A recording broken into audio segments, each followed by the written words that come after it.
sort of setting for a start, you can't really go wrong. You know, it's impressive from the beginning. We have a beautiful event upstairs, lots of food and beverage, a couple of great surprises, a couple of iPads and a trip to Canada.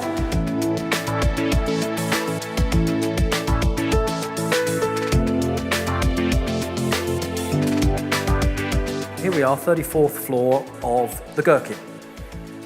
Try telling the person in the lift as you leave tonight, between now and the ground floor, what you do in that journey. Can you sum up in one sentence what you do? Because it's about clarity, about being clear about what you provide. Because that's what the client's going to buy, and that's where you can put value. There's a lot of positive feeling about what's coming up in the next 2-3 years.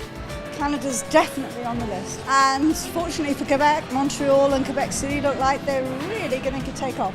It's important to hone in on the strengths that Canada has, which defines Canada as a country, as a destination, and is very specific to the experience. What something like the Olympics and the exposure that it gave is it's just great visibility. The world is huge. There's lots and lots of choice out there. So being able to have something that people recognise gives us the opportunity to talk about Vancouver and Whistler and the Canada as a whole, actually, in a very, very positive way.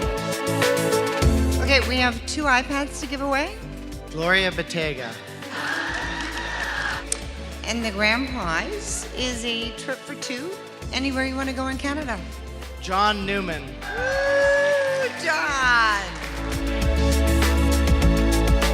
I really want to see more the mountain side of it, I think. A bit of the city and then a bit more out in the sticks a bit, to get an idea of what I can give to my clients, but on both extremes. Absolutely one of the standout nights of my time in London.